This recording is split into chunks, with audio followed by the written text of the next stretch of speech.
स्वरूप साध संगत जी प्यार से कहना दान।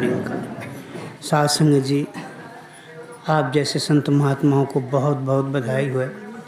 क्यों, हम तो शहर के हैं, 10 बजे से सत्संग होती है, 12 बजे वापस चले जाते हैं।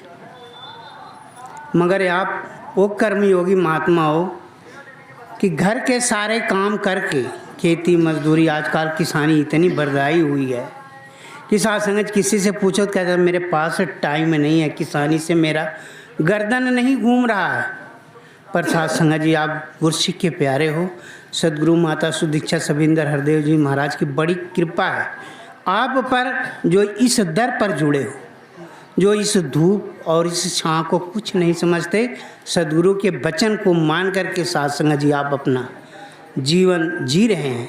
तो दातार रहमत करे, कृपा करे, इन महात्माओं को हर एक प्रकार का सुख दे।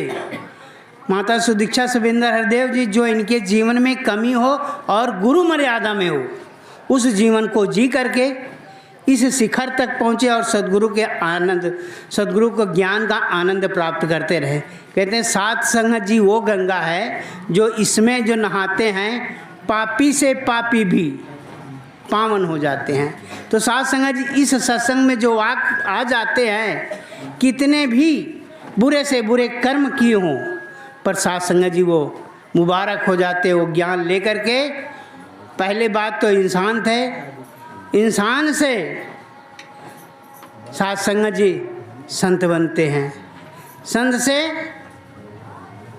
साध संगत जी पुरुष से महापुरुष, महापुरुष से फिर ब्रह्म ज्ञानी बन जाते। कितनी बड़ी ऊंची पदवी है।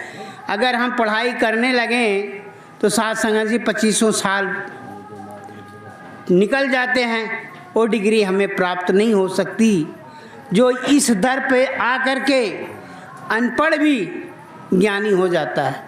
क्यों कि यहाँ पर सदगुरु की रहमत बरसती है और उनके वचनों को जो अपने जीवन में डालता है, साध संगत जी देखते देखते ही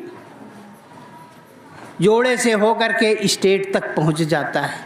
ये किसकी कृपा है? सदगुरु की कृपा है। साध संगत जी उस वचनों को मानता है, अपने जीवन में ढालता है। कितने पढ़ते पढ़ते फेल हो जाते हैं और कितने पढ़ते पढ़ते विद्वान हो जाते हैं।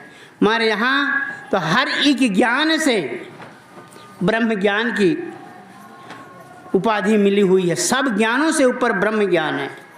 कहते हैं ब्रह्म ज्ञानी क्या नहीं कर सकता, पर साध संगत जी ब्रह्म ज्ञानी तब है जब ब्रह्म को जान ले और गुरु की बातों को मान करके अपने जीवन में ढाल ले।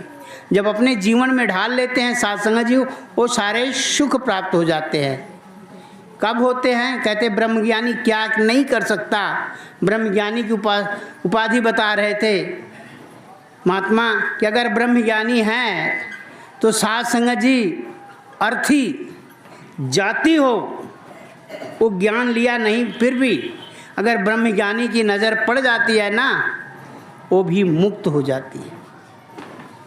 क्यों कि ब्रह्म ज्ञानी में इतनी समर्था होती है, क्योंकि उसे ज्ञान भरपूर होता है, गुरु के वचनों को माना होता है, 5 प्रणों और 9 द्वारों को जीवन में ढाल लिया होता है। तो साध संगत जी दूसरी बात, अगर मान हो जाता है जीवन मरण से, तो साध संगत जी ब्रह्म ज्ञानी की अवस्था है। ब्रह्म ज्ञानी का खुद आकार, ब्रह्म ज्ञानी खुद आप निरंकार सकल पसारा है। साध संगत जी ब्रह्म ज्ञानियों का, और ब्रह्म ज्ञानी की ये पहचान है जो अपने जीवन में गुरु की वचनों को मान लेता है, वो ऊंचे ऊंचे शिखर पे पहुंच जाता है।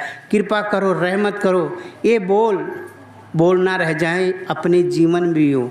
किसी के अवगुण को ना देखें, अवगुण देखना हमारा काम नहीं है। हम गुणवान हैं, गुण की परिभाषा करें, गुण को देखें। अगर कहीं अवगुण दिखाई भी देता हो तो उसको नज़रअंदाज कर दें। अगर कोई उस बात पे परिभाषित करता हो, पूछता हो कि क्या सही है क्या गलत है, तो साध संगत जी हम सही गलत का निष्कर्ष करने वाले नहीं हैं। ये तो प्रभु परमात्मा का काम है। अगर उसमें हम निकता चूनी करने लगते हैं तो साध संगत जी उसके भागीदार हो जाते हैं। जितनी कमाई किए होते हैं वो सारी की सारी यहीं गवा देते हैं। कहने का भाव ये है कि 1 पैसा कमाया 10 पैसे कर्ज लेकर के बोझ में हम दब जाते हैं। तो हमारा ये कर्तव्य है कभी भी किसी भी महात्मा को निंदा चुगली ना करें। ये सद्गुरु स्वरूप हैं, इनके चरणों में दंडवत करें, आशीर्वाद मांगें। ये वो सुख दे सकते हैं जो सद्गुरु माता सुदीक्षा सविंदर हरदेव जी से मिलते हैं। कृपा करो इनके नाम इनके काम पे ना जाएं, इनमें गुरु का ज्ञान देखें। महात्मा कह रहे थे कि एक सद्गुरु माता सुदीक्षा महाराज जी आ गए हैं, तो साध संगत जी उसने कहा अच्छा, कहता है आप कभी इस चीज़ को जीवन में अपना करके देखना। तो साध संगत जी वो कहने लगा ऐसा अवसर फिर कहाँ आएगा। माँ की बातों को मान करके कहता समय का पैगंबर होता है, सब कुछ कर सकता है। ब्रह्म ज्ञानी में हमें ये नहीं देखना चाहिए कि कौन है कैसा है। साध संगत जी हमें सद्गुरु का स्वरूप समझ करके उसके चरणों में दंडवत करनी चाहिए, उसके साथ गुरु जैसा व्यवहार करना चाहिए। साथ संगत जी ये जीवन देखो किस तरह सभी का सुफलमय हो जाएगा। ये कहीं ऐसा ना है कि मेरे जीवन में ही हो। ये साथ संगत जी हम ये ना कहने के भाव हो जाएं, वैसा हम अपना जीवन बना लें, ऐसे हर एक संत का सत्कार कर पाएँ। अगर बोलने में कोई ऐसी त्रुटि हो गई हो तो जी सेवादार समझ के बख्श लेना और अपने चरणों के साथ बिठा के रखना। साथ संगत प्यार से कहना।